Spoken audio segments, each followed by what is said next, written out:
what were your overall thoughts on The Parenting? You know, it's such an easy view. Like, I mean, like, it's not like something like Texas Chainsaw Massacre where you need to be like in a mind space to watch it. Yeah. This you could just watch and it just kind of splashes on your face like some... Like a morning wash. Yes, I really enjoyed it. Like a rainforest. Yeah, I mean, it's crude, but I mean, I think it's a funny comedy. What do you think? How do you think it balanced the horror comedy aspects?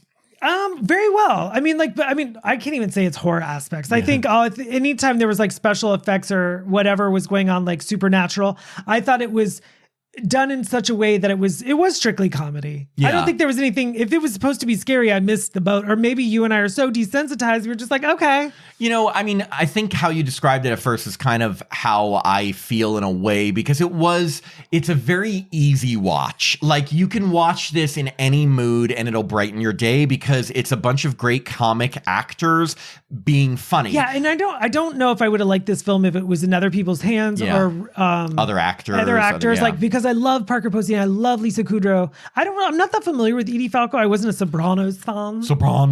But I will say, look, I thought it was okay. It's silly. It's really silly. Of course, I appreciated the crude humor and I love a good dick joke. I love that they had a gay main characters or a gay couple. But what I love about it, and we've talked about this more, is that it wasn't about them coming out to their parents. It was just they were a gay couple. Like, it just already existed. Yeah, they already existed. And I like that. And I think we should do that more with gay couples in movies. It doesn't have to always be about coming out. And like, how boring would the film would have been if it was just a straight couple? Like, who cares? No, it would have been fine. It would have been fine. Yeah. But it was like from a horror perspective. I just hit my chin on here. Nice. And guess what? You're on video. Oh, God. You on candid camera, bitch. Everyone rewind. I hit my chin right here. From the horror aspects of it, like Tim said, they're really, it does have a supernatural presence. You did jump over a dog. I did, but it's so kooky. All of the horror. Look, you're not going to be scared at all from this movie. I had nightmares. The comedy is funny. I thought it was okay. It's silly. It's a silly horror comedy. I would say it veers much more into like almost comedy parody aspect versus actual horror comedy. I enjoyed it. It just wasn't something that I thought, oh my God, it was hilarious. I'm actually curious why it sat on the shelf for 3 years. I don't know, because a great cast, or maybe they wanted to wait till Parker Posey was in White Lotus. Well, I mean, actually, if they're capitalizing on it, that's great. No, and again, like, you're not going to watch this and not have a smile on your face. I just don't think it's going to be a movie that you're going to be like, oh my God, this was one of the greatest movies of 2025. I mean, would you watch it with your parents?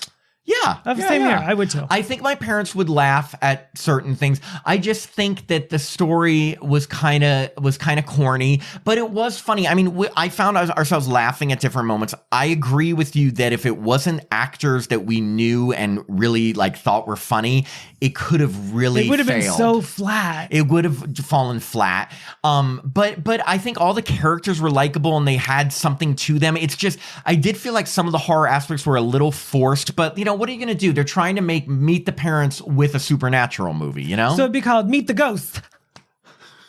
You know, Tim, you should take my job at the ad agency. Oh, I should. Tim, look, Meet the Ghost. What if I said that hurt? You hurt my huge pectoral muscle. Oh, sorry. Yeah, so I mean, I'm wondering, like, what kind of person do you think would appreciate this the most? Like, people who, you know what? I can tell you who I think. People who don't like horror that's too serious. I think anyone that watches Saturday Night Live religiously would love it. I do. I'm trying to think from a horror fan. From a comedy fan, yes, definitely. But I think, again, we always talk about, like, who you can see this movie with. Your friends who are like, oh my God, I can't see a really scary movie. They can see this one. Yeah. Your friends who are like, I can't see a really gory movie. They can see this one. It's not too gory. And if they can't, give them the keys to the street and do it tonight. The keys to the street? That's right. I'm sorry, what key opens the street? You know the key. You know the key. Look. Oh, there's the street. I don't know what I'm saying. No, it's the kind of movie you can invite a lot of people over, horror fans, comedy fans, and at least kind of have fun with it, because it is very light on the horror, big on the comedy, I guess, is the main thing. I agree with you. Yeah. 110% Matthew. But you know what? Like, but it was fun, and we've watched so much. Like, I mean, our bonus episodes this month in March. And if you are not a patron and would like to hear us talk about stuff from the past, you can join at Patreon.com. Yes, and we also talk about how we met John Shepard from Friday the 13th Part 5. Yes, that we have an after show every month where we talk about just random stuff. But we revisited some really like serious sleazy horror movies from the 80s in our after show. I'm sorry, in our bonus episodes. Maniacs. So it was nice to have like a very light horror comedy in this. You know, we like to mix it up, right, Tim? Yeah, I like to mix it up. Sometimes I like a vodka drink. I like a vodka drink. I drink a whiskey drink. That's all I know. Okay, anyway, that's it for our parenting episode. Check it out on Max, and thank you, everyone. Bye, parents. Bye.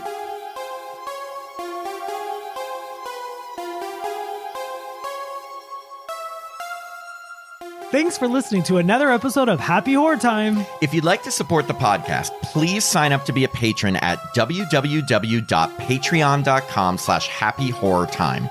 As a patron, you get access to all our bonus content, which now includes 2 new bonus episodes every month, a monthly after show mini episode, access to our Discord community so you can chat with us directly, and the chance to review a film with us in one of our bonus episodes.